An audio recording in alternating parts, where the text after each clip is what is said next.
I finished last night To Shape a Dragon's Breath by Moniquill Blackgoose, I believe is how you say that. And I wanted to do a mostly spoiler-free review of it. I'm going to be posting a longer review of this because I really want to get into some of the lore of this book because I loved this book. I devoured this book. Truly, this is something special. It's really fun. You don't really have to do much to sell me on dragons, to be honest. I love dragons. I like dragons. I like any story that has like companion creatures. It just across the board. Just give me more companion creatures, I would say.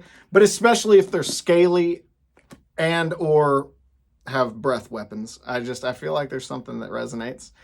And I love it. I love it. But this book is fantastic.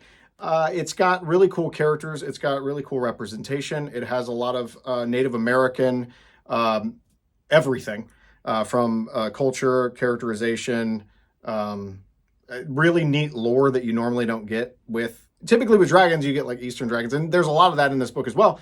But you get cool Native American lore as well in that regard, which is, again, really neat. But there's also this other thing. So basically, the story is set in a Earth that is a kind of alternate history in which basically the Greeks and the Romans didn't exist, or at least weren't nearly as important to the overall landscape of culture and language and traditions as they are in our world. And instead, there's this massive Norse tradition, Nordic tradition. And so Scandinavian and German influences abound.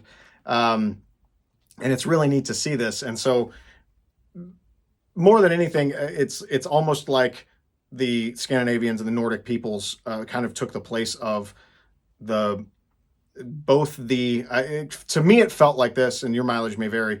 It kind of felt like they took the place of the Roman Empire, and then later on the role of England, basically, or Britain, in terms of like colonization and things like that. And so you have all of these. It's very similar to what happened, but just with this different flavor and flair of this like Germanic / Nordic influence, and also with dragons. So very neat. Like I said, I'm going to be getting way more into this, but I really enjoyed this book a lot.